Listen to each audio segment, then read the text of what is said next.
afternoon. I'd like to call to order the TEFRA hearing, the Tax Equity and Fiscal Responsibility Act of 1982, issuance of the Cumberland County Municipal Authority of tax-exempt revenue bonds for Diacon Lutheran Social Ministries. Financing request. I will turn this over to Hubert Gilroy. Thank you. Hubert Gilroy, Solicitor for Cumberland County Municipal Authority. This is the time for the commissioners to take public comment with respect to this proposed refinancing. Here with me today is Rick Barger, who's the Executive VP and Treasurer for Diacon, and Peter Edelman, who's Bond Counsel for Diacon. I can report that the Cumberland County Municipal Authority approved their resolution last Monday at their meeting, and there's a resolution for possible approval by the Board of Commissioners on the agenda for this afternoon. We're here for if anybody has any questions. Any comments? Any public comments? Any questions from the Board of Commissioners? What's the size of the refinancing? They said not to exceed $170 million.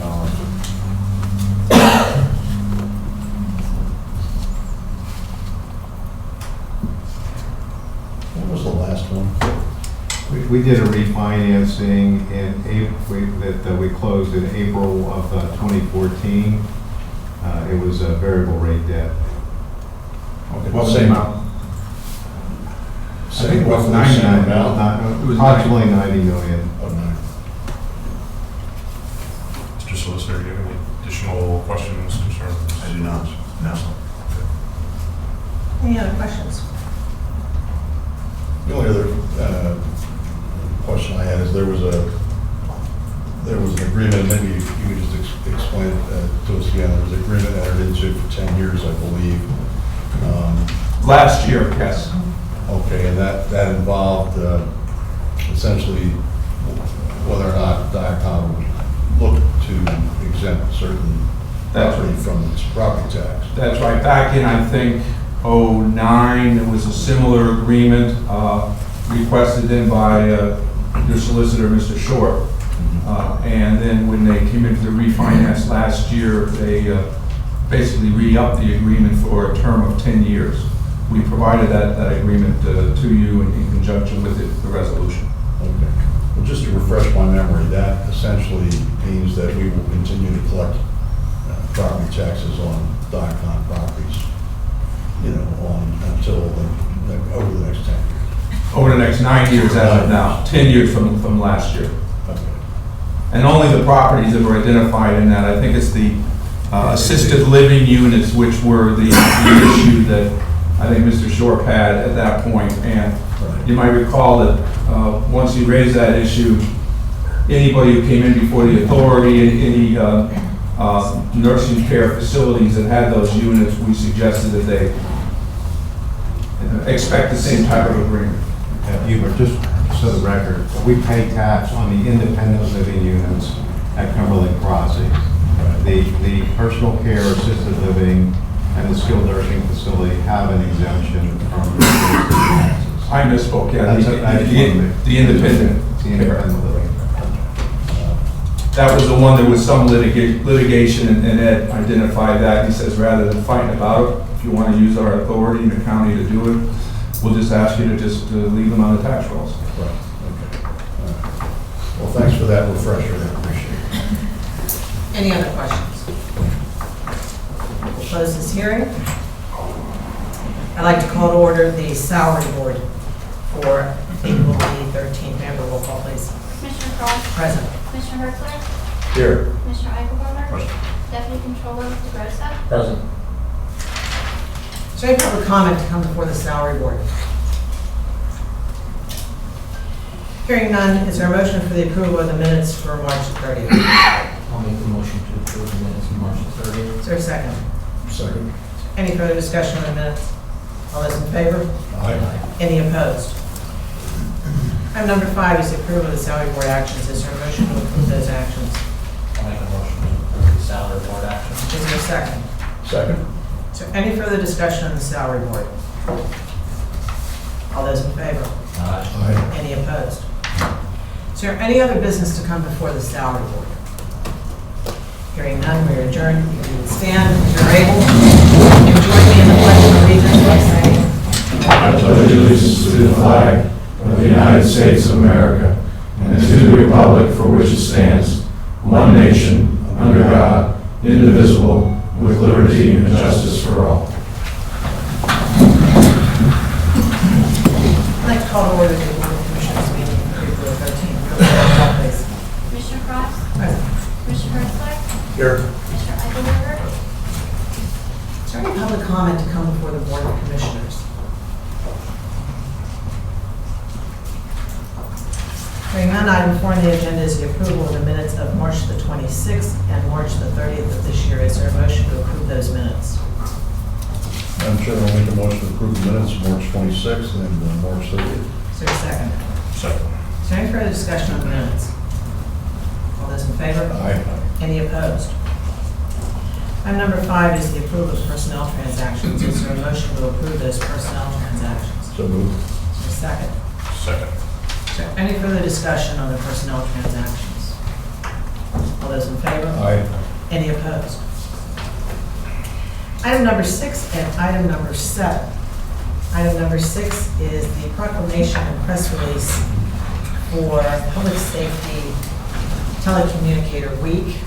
I can have Megan come up.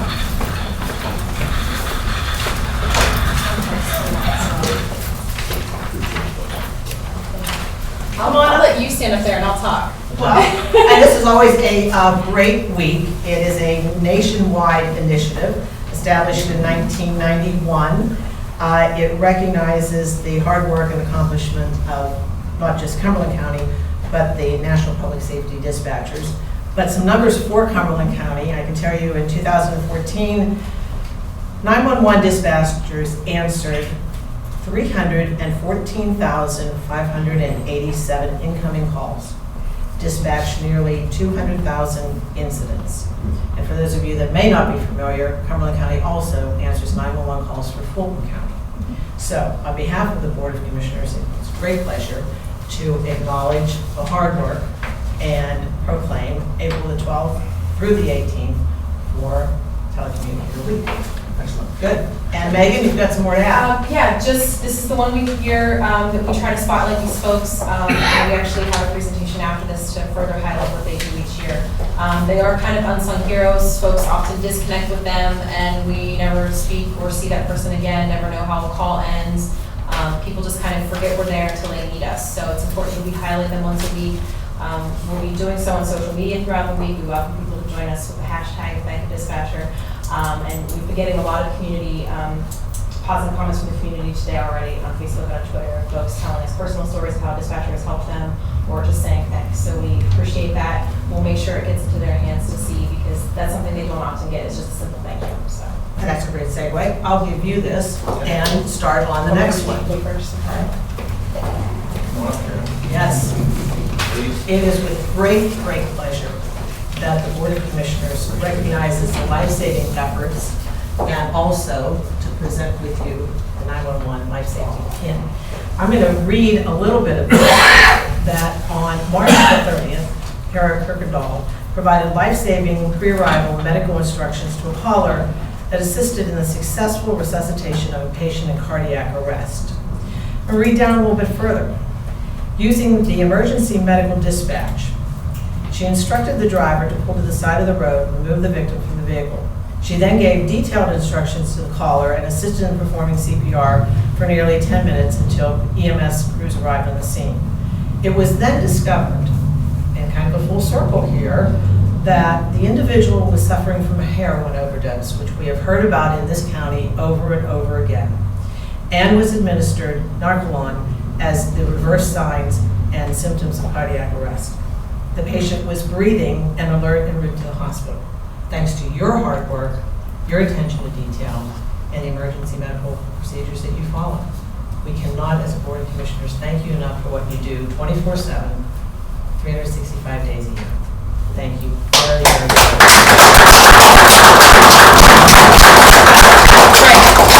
What do you want to add? What do you want to tell all of us? I really don't have anything to say. Okay. Well, Can I promote her a little bit? and we need to. Okay. Now we need to. We call her KK, but she's known to us as KK. Okay. It doesn't say KK. The call that KK took encompasses a very big story for us. The first being, a lot of times we don't know where a caller is calling from when they have a 911 emergency. So that was the first hurdle that KK had to overcome. The individual knew a road that they were on, but it's a very long road in the middle of nowhere. So she had to work very hard initially to pull that information out of the person. Again, the person was traveling in a vehicle. She had to instruct that person to pull off the road to get the patient out of the vehicle and go through emergency medical dispatch protocol and give that person CPR with a very frantic caller on the line and calm them. And then, of course, the other piece is the heroin epidemic that is plaguing Cumberland County. And KK was able to successfully keep somebody alive until EMS could arrive and issue Narcan. So it really is a huge success story. We're very proud of KK. She's been with us for 6 months. She's already saving lives. So, but she has an extensive EMS background, and we're very happy to have her on board. And she has been a great addition to the team. So, congrats. And I gotta get a picture. Almost.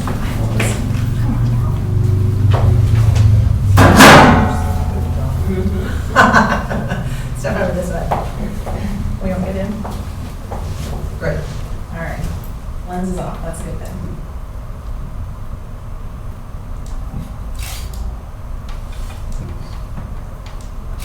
All right, I got it. You want the cell phone? That's social media. All right.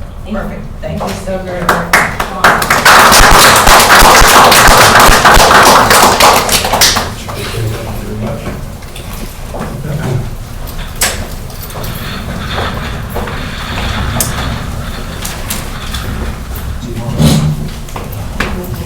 Okay, TMI more. Yeah, yes.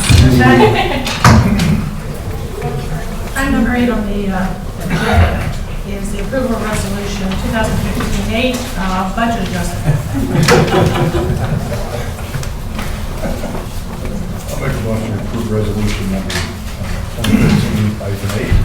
Is there a second? So any further discussion on the budget adjustment? All those in favor? Aye. Any opposed? Item number 9 is the approval of the Cumberland County 2014 hazardous mitigation plan. Is there a motion for the approval of that plan? So moved. Is there a second? Is there any further discussion on this? All those in favor? Aye. Any opposed? Item number 10 is the approval of a motion to execute the declaration of March 2015 voluntary separation contributions for county participants. I will so make that motion. Is there a second? Second. Is there any further discussion? All those in favor? Aye. Any opposed? Item number 11. Is there a motion for the approval of the Fairmont Nursing Rehabilitation Center Tower 4th floor bed discussion that was presented during the workshop? Just for clarity, so what you're asking for is action on the recommendation. Correct. It could be followed by specific proposals you vote on, vis-a-vis the potential sale of the bed, and cost and plan for turning the 4th floor into storage. So it's for the concept of the sale of the 8 beds pending more detailed financial information. That is correct. Okay. Good. Thank you. Yeah, just for my clarification, since the workshop Thursday, essentially what we're approving is, as I understand it, is the concept. So that staff can move forward with coming back with a specific plan for converting the 4th floor to storage and selling the beds. Is that right? That's correct. Okay. So we're going to know a lot more about this before we take any definitive action. You will have some specifics on potential sale of beds, and as well as a full-blown job lot facilities management plan and cost for converting For the the storage. 4th floor. Yeah, and I did ask and receive, some various cost estimates, which I won't, or not cost estimates, financial analysis relative to some of the options and so forth. And, I won't go into that now, but, we may have some additional questions going forward when we should come back to the plan. So, Is there a motion for the concept of a specific plan for converting the 4th floor for storage and the potential for selling the beds? So, Is there a second? second. Is there any further discussion? All those in favor? Aye. Any opposed? Item number 12 are the contracts and grants that were reviewed during the workshop. They run from A through E. Is there a motion for those contracts and grants? I'll make that motion. Is there a second? Second. Any further discussion? All those in favor? Aye. Any opposed? Item number 13, and we're going to take these separately. Is there a motion for the capital request projects from facility management? A is paving and line painting at Rittner and the old jail. These are contracts already in place. So moved. Is there a second? Second. Is there any further discussion? All those in favor? Aye. Any opposed? Item number B, is there a motion for the renovation of Business Central for DJ Brubaker's offices? Those contracts are already in place. Is there a second? Second. Any further discussion? All those in favor? Aye. Any opposed? Item number 14, is there a motion for the capital request project from the Sheriff's Department for a vehicle replacement of the 2003 Jeep Liberty with existing 105,000 miles? So moved. Is there a second? Second. Is there any further discussion on the vehicle replacement? All those in favor? Aye. Any opposed? Item number 15, is there a motion for the approval of the proposed resolution 2015-2 approving in accordance with section 147F of the Internal Revenue Code of 1986 as amended financing of the Cumberland County Municipal Authority and declaring that it is desirable for the health, safety, and welfare of the people of Cumberland County for the Cumberland County Municipal Authority to undertake a project for Diakon Lutheran Social Ministries. Is there a second? Second. Is there any further discussion or comment? All those in favor? Aye. Any opposed? Item number 16 are the general disbursement transfer authorizations A through E. Is there a motion for those general disbursement transfer authorizations? So moved. Is there a second? Second. Is there any further discussion? All those in favor? Aye. Any opposed? Item number 17, I'd like to report an executive session held April the 9th of 2015 at 11:03 a.m. for personnel issues. Item 18, I'd like to acknowledge the receipt of the monthly reports from the Pathonetary, the Register of Wills, the Clerk of Courts, Veterans Affairs, and the Recorder of Deeds for March and April of 2015. Is there any other business to come before the Board of Commissioners? I'd like to take this opportunity to introduce Barbara Sue Hershey, who will now be a member of the office staff of the Commissioner's Office. Welcome. I think it's great when Hollywood stars come back to work in the... Barbara Hershey? And that we're old enough to remember them. So, if you call it, is Barbara in, well, Barbara Sue or Barbara Lee, so. All bases covered. But welcome, and Thank you. certainly glad that you're here. Any other business to come before the Board of Commissioners? Hearing none, we're adjourned. Thank you.